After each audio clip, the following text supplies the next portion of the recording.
เคนะตอนนี้จังไทยนั่นคือทางจอมตลบออกไปย้ายมาอย่างคือหาดูโวลคลามันเต้นวิดีโอคือยงกัดกรบพี่อ้อยแต่บานโจตำเลยอย่างนั้นนะแต่เลยกับอ้อยคาเฟ่ยุ่งโจตะเมอเรื่องยังต่อติดแต่ว่า จับดำลามอนจึงกำลังเคยกรมโฮนโวตเก้กระโปรงแต่เรียบจำการบัติมวยโดยออยโฮมเนี่ยเด้อคือลามประกาศปรับเนี่ยกรบเนี่ยทาในปีนี้คือเก้บ้านเจริญกัญญาเซจมูนกัญญากราเคยโจรวมกรมโดยสวัสดิ์บอกเก้หายเนี่ยต่อเนี่ยเมื่อหายเตอร์นี่คือจีกรมการเงี้ยทำไมระบอกย่อมหายก็กัดตะเมื่อกัญญาในเว้นในปีนี้เนี่ยกระโปรงแต่เนี่ยกับรายการเงี้ยระบอกเนี่ยหายเนี่ยมาเพียซาเนี่ยจมูนกรมการเงี้ยระบอกเนี่ยตาแปะเป็นตายนั่งยังเต้าหุยได้นักไรนั่งต่อมาก็ไม่อาแปะกระบาตงอมเนี่ยเตี้ยกระบาได้โจมอกแปะกระบาตงอจมูนอาแปะเป็นตาเนี่ยไปได้ปูเกตปีเนี่ยจูบគ្នាពួកគេទៅពីនេះក៏បានតសម្ដីគ្នាតាមដងដល់អាប៉ែក៏បានទាំងអស់វាក៏បានទាញកំភ្លើងបញ្ចូលទៅលើអាវ៉ែនតា Francis ឃើញយ៉ាងគេក៏បានចូលទៅខត់ចំនួនទាំងពីរនាក់ហើយអាតាក៏បានទាំងអស់គឺគេមិនយកព្រមទេគេក៏បានវាយទៅលើ Francis យ៉ាងណា Francis ក៏បានដាក់មកកំភ្លើងវិញឲ្យសន្លប់បាត់ទៅដោយសារតែការផ្តាយតបាញ់មាញ់ Francis គេក៏ត្រូវមកស្បែកកំភ្លើងហ្នឹងធ្វើឲ្យគេគឺបែកចិញ្ចើមchẳng ai khổ lên cây các bạn từ chút trên trăm chút ấy ao giấy tàu bộ cây từ bên này nó bên này cho mùi kia bộ cây từ bên này có ban pra khăn cho mùi kia tiền tàu bà hai còn nó bỏ lấy cứ cầm một thấy đã xa tay cái nhà xe cho mùi nâng cái nhà kra khờ lấy cứ ban cho room crom được sự vấn này mũi cái đẹp trong phải là ca hai mũi tiết cứ cái này dây của họ chẳng ai việc có chỉ pa po một đó crom nó bỏ bộ cây chim khăn nổi tê hai những cái customer billy này bên này kia nơi thêm này ai chẳng hai cái ban tinh mà hộp tên nhà vay van play chơi ấy mau trang làm tên hai cái ban đẹp trong thường hộp thơ này thơ nuôi trong tàu được xa tại cái cứ chăm tua cô nó bỏ cây chẳng á xa tại đây ấn ngày nắng cứ đang thả cây cắt ấy tê cái ban mau lên cho mình là bộ bỏ cây chẳng tàu nèไปได้ในจมูกนี้ปูเกตเป็นเนี้ยกับบ้านนอมគ្នាលេង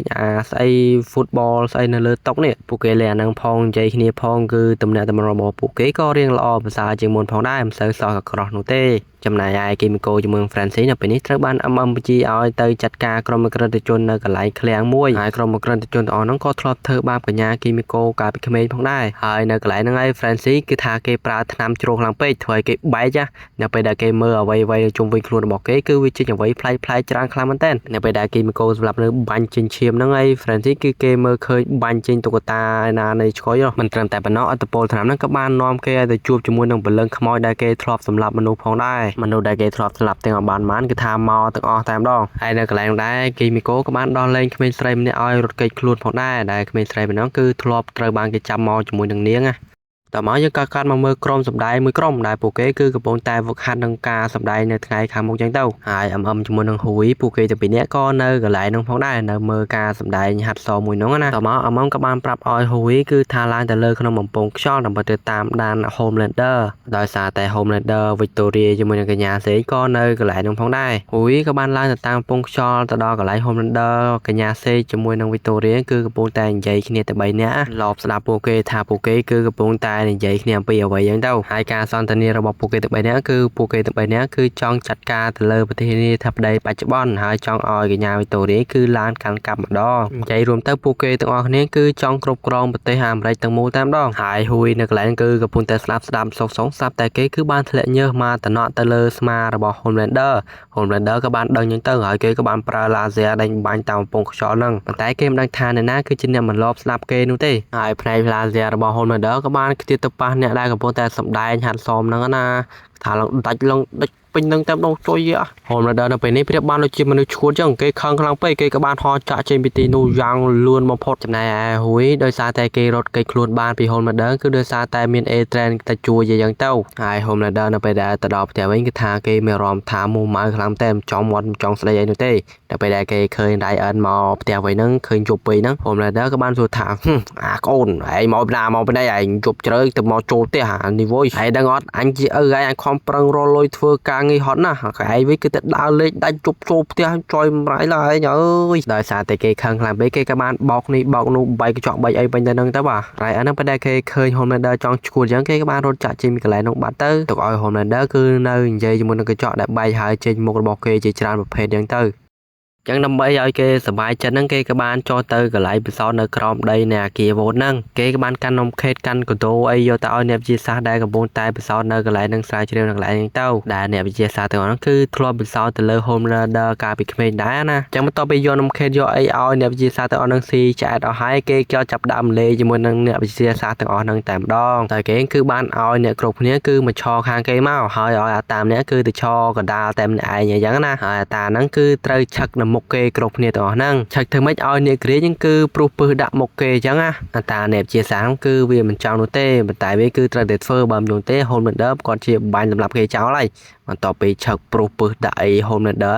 គឺថាគេសើចសប្បាយខ្លាំងមែនតើបន្ទាប់ពីសើចសប្បាយហើយគេក៏បានប្រើផ្នែកឡាស៊ែររបស់គេបាញ់ឲ្យដាច់ពងក្តោទៅហើយនៅសល់អ្នកវិទ្យាសាស្ត្រប្រហែលអ្នកផ្សេងទៀតឯង Homelander ក៏បាននាំទៅលេងល្បែងផ្សេងជាច្រើនអញ្ចឹងទៅអាលេងចាញ់ក៏ងាប់អាលេងឈ្នះក៏ងាប់ដែរនៅចុងក្រោយយើងឃើញតែស្ត្រីម្នាក់ដែលនៅរស់តែប៉ុណ្ណោះប៉ុន្តែនៅរស់គឺនៅរស់ដោយភាពភ័យខ្លាចហើយអ្នកវិទ្យាសាស្ត្រផ្សេងទៀតក៏ត្រូវបាន Homelander សម្រាប់ចោលទាំងអស់គ្នាតែម្ដងឈាមហ្នឹងគឺថាឡើងស្រោចពេញខ្លួន Homelander ក្នុងបន្ទប់អីហ្នឹងគឺជោកជាំពេញហ្នឹងក្រឡេកមកមើល Hui ជាមួយនឹងកញ្ញា Kimiko នៅពេលនេះពួកគេទាំងពីរនាក់ក៏បានមកណាត់ជួបគ្នាជាមួយនឹង A-Train Hui គឺគេចង់ឲ្យ A-Train គឺចូលទៅលួចថ្នាំ Comfort V ឲ្យគេម្ដងមកគេគឺចង់ទៅជួយឪពុករបស់គេ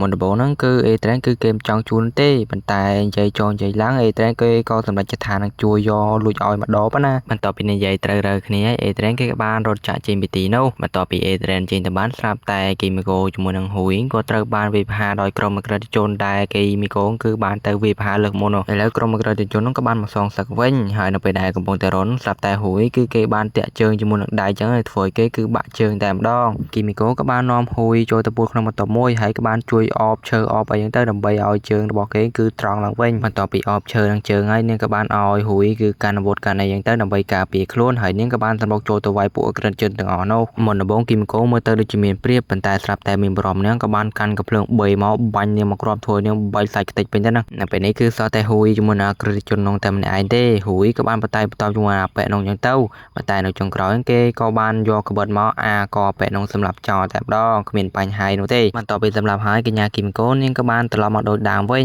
ហើយពួកគេទាំងពីរនាក់ក៏បានចាក់ចេញពីទីនោះចឹងទៅហើយយើងក៏ត្រឡប់ទៅមើលមកគេដែលកញ្ញានៃធ្វើការនៅពេលហ្នឹងដែរក្រុមហ៊ុន Von ក៏បានធ្វើការរៀបចំកម្មវិធីឆាកតន្ត្រីមួយនៅមុខទល់មុខគ្នាតែម្ដងហើយនេះគឺជាគម្រោងរបស់កញ្ញាសេកក៏បានឲ្យកញ្ញាក្រាខើងគឺធ្វើជាទៅនិយាយឌឺដងទៅលើកញ្ញានៃនិយាយទល់មុខកន្លែងកញ្ញានៃកំពុងតែធ្វើការនិយាយផងឌៀមដើមផងច្រៀងផងស្រែកអាឡេអាឡូពេញទៅនឹងធ្វើឲ្យកញ្ញានៃគឺទ្រាំចង់បាននោះទេដោយសារតែកញ្ញាក្រាខើគឺនៅតែនិយាយឌៀមដើមទៅលើកញ្ញានៃហ្នឹង Billy គេក៏បានទៅនិយាយមួយកញ្ញាក្រាខើយ៉ាងទៅថាកុំឲ្យធ្វើយ៉ាងទៀតអីបើមិនយកទេគេនឹងយករូបភាពរបស់កញ្ញាក្រាខើដែលធ្លាប់អុជញុចត្រូវបានគេថតបានហ្នឹងគឺយើងនឹងបង្ហោះរូបហ្នឹងទៅហើយកញ្ញាក្រាខើគឺនាងមិនខ្វល់ទេនាងក៏បានជួយបង្ហោះដោយខ្លួនឯងតែម្ដងនាងគឺនៅតែចង់បន្តធ្វើការឌៀមដើមទៅលើកញ្ញានៃទៀតណាដោយសារតែទ្រាំមិនបាននឹងកញ្ញានៃក៏បានហោះទៅជួបគ្នាជាមួយនឹងកញ្ញាក្រាខើហើយនាងក៏ចាប់ដើមបើកកាយប្រហារទៅលើនាងតែម្ដងនាងឯងនិយាយឌៀមដើមដាក់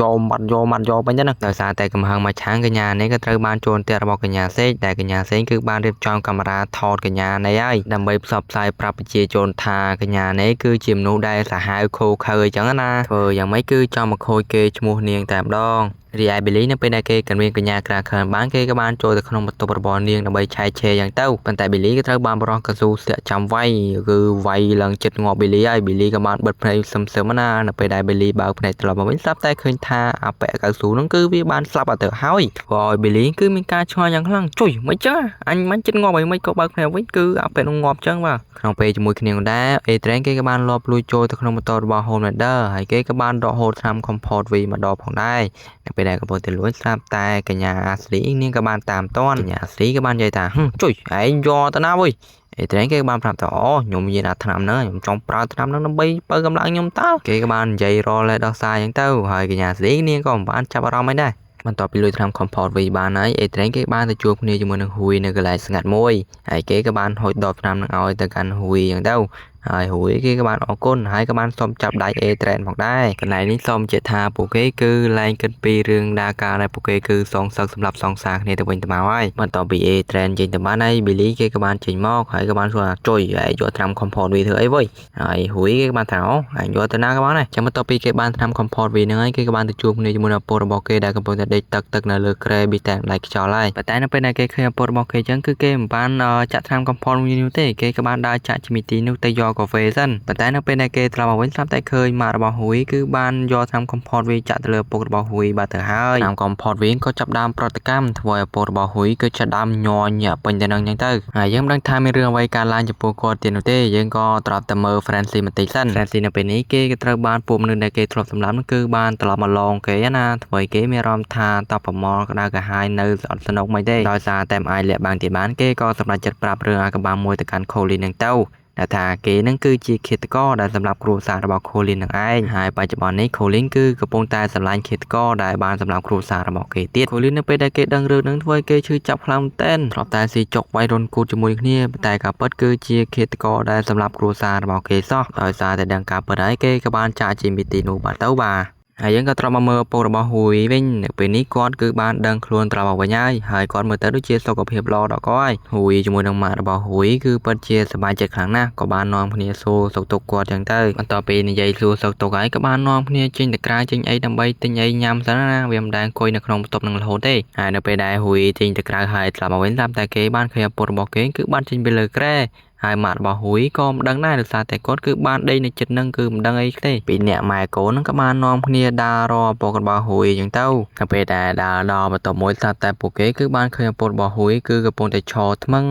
នៅពេលដែលអើតមើលកន្លែងក្រែងស្រាប់តែឃើញគឺគាត់កំពុងតែសម្លាប់មនុស្សហើយនៅលើដៃរបស់គាត់គឺបានខ្វេះបេះដូងមនុស្សទៀតផងឪពុករបស់ហ៊ុយគឺមិនអាចគ្រប់គ្រងខ្លួនឯងបានទេគាត់មានជំងឺសរសៃប្រសាទផងហើយឥឡូវមកមាន Super Hero ចឹងទៀតគឺគាត់រត់ពេញតែមន្ទីរពេទ្យនឹងស្មានគាត់គឺមាន Super រត់ទម្លាប់អ្វីៗគ្រប់យ៉ាងទៀតហើយគាត់ក៏បានរត់ទៅបុកមនុស្សសម្លាប់មនុស្សពេញទៅនឹងគឺមើលទៅពិតជាសាហាវខូខើខ្លាំងមែនទែនហ៊ុយជាមួយនឹងម៉ាក់របស់គេក៏បានដើរទៅជួបគ្នាជាមួយនឹងឪពុករបស់ហ៊ុយទៀតហើយដើម្បីនិយាយបញ្ចុះបញ្ចូលគាត់កុំឲ្យដើរផ្ដេសផ្ដាស់យ៉ាងណាឲ្យនៅតែមកកន្លែងដោយសារតែគាត់មានជំងឺសរសៃប្រសាទផងហើយនិយាយបញ្ចុះបញ្ចូលមិនក៏គាត់មិនស្លាប់អាណាដែរតែពេលដែលមានប៉ូលីសមកចង់ចាប់គាត់ទៀតគាត់ក៏បានសម្លាប់ឲ្យប៉ូលីសចោលតែម្ដងទោះបីជាយ៉ាងណាហ៊ុយក៏គេនៅតែទៅនិយាយបញ្ចុះបញ្ចូលឪពុករបស់គេផងដែរហើយមូលហេតុដោយសារតែគាត់មិនស្លាប់អ្នកណាហ្នឹងគឺដោយសារតែគាត់គឺខឹងទៅលើម៉ាក់របស់ហ៊ុយតែថាម៉ាក់របស់ហ៊ុយគឺបានរត់ចោលគាត់ជាយូរណាស់មកហើយឥឡូវទៅតែត្រឡប់មកវិញមនុស្សឈឺចិត្តងំហើយធ្វើឯងត្រឡប់មកមើលគ្នាឯណាហ៊ុយគេក៏បានប្រាប់ទៅថាទោះបីយ៉ាងណាគាត់គឺបានសុំទោសហើយគាត់ក៏បានត្រឡប់មកវិញហើយឲ្យលើកលែគាត់ទៅ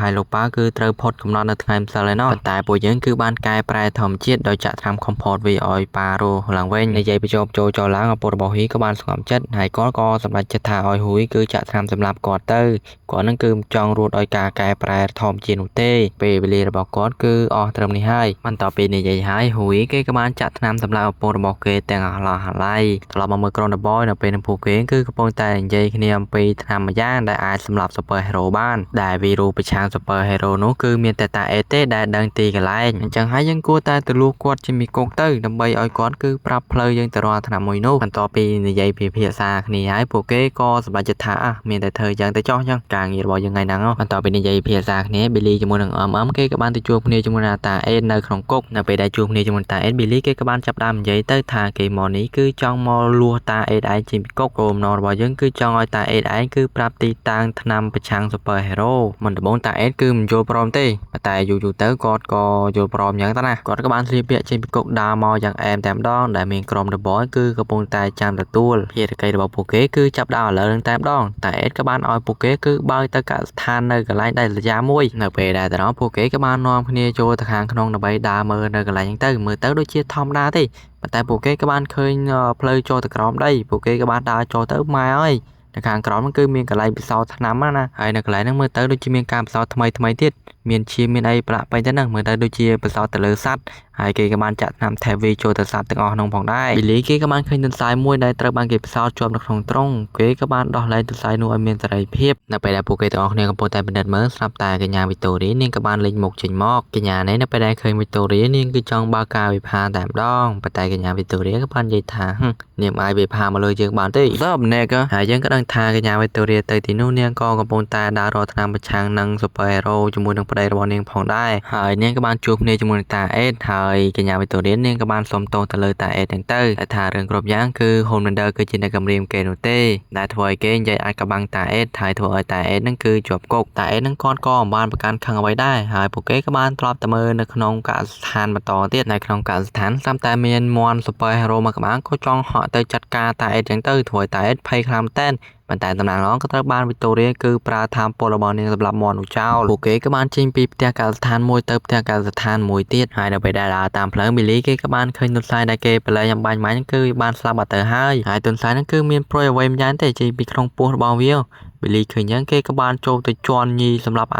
ប្រុយចោលបាត់ទៅហើយនៅពេលដែលពួកគេដើរទៅមុខបន្តទៀតស្រាប់តែពួកគេគឺបានឃើញជាមជាច្រើនគឺកំពុងតែខំហែកសាច់គោសេយ៉ាងណាពួកគេគឺភ័យរន្ធត់ខ្លាំងមែនតើជាមទាំងអស់ហ្នឹងគឺសិតតែមានថាមពលទាំងអស់ហើយមើលទៅប្រៀបបានដូចជាស៊ុំប៊ីដែលមានថាមពលខ្លាំងចឹងនៅពេលដែលពួកគេឃើញចឹងហើយពួកគេគឺមិននៅយូរទៀតមានតែដាក់មេប្រូចូលក្នុងផ្ទះទាំងអស់គ្នាហ្នឹងនៅពេលដែលពួកគេចូលទៅដល់ក្នុងឃ្លាំងមួយនោះស្រាប់តែពួកគេគឺបានឃើញបរិសម្នាក់ហើយបរិសម្នាក់នោះគឺជាប្តីរបស់កញ្ញាវីតូរីប្តីរបស់កញ្ញាវីតូរីគាត់ក៏បានហុចថ្នាំប្រឆាំង Super-Hero ឲ្យទៅកញ្ញាវីតូរីផងដែរដែលមានតែម្ដងហ្នឹងទេប៊ីលីឃើញចឹងហើយគឺចង់បានខ្លាំងមែនតើពួកគេទាំងអស់គ្នាគឺមិនអាចនៅក្នុងឃ្លាំងហ្នឹងរហូតបានទេហើយនៅកន្លែងក្នុងឃ្លាំងក៏មានសាកសពបរិសម្នាក់ផងដែរពួកគេគឺមានតែយកថ្នាំប្រឆាំង Super-Hero ចាក់ចូលទៅលើសាកសពនោះតែប៉ុណ្ណោះដើម្បីធ្វើជានុយឲ្យពួកអាជាមទាំងអស់ហ្នឹងគឺស៊ីសាកសពនោះនៅពេលដែលស៊ីហើយគឺវានឹងពុលអញ្ចឹងណាដោយសារតែសាកសពនោះគឺមានផ្ទុកនៅថ្នាំប្រឆាំង Super-Hero ហើយពួកជាមទាំងអស់ហ្នឹងគឺមានហើយពួកជាមទាំងអស់ហ្នឹងគឺមានថាមពល Super-Hero នៅពេលដែលស៊ីទៅវាប្រកាសជាប្រតិកម្មជាមខានទេ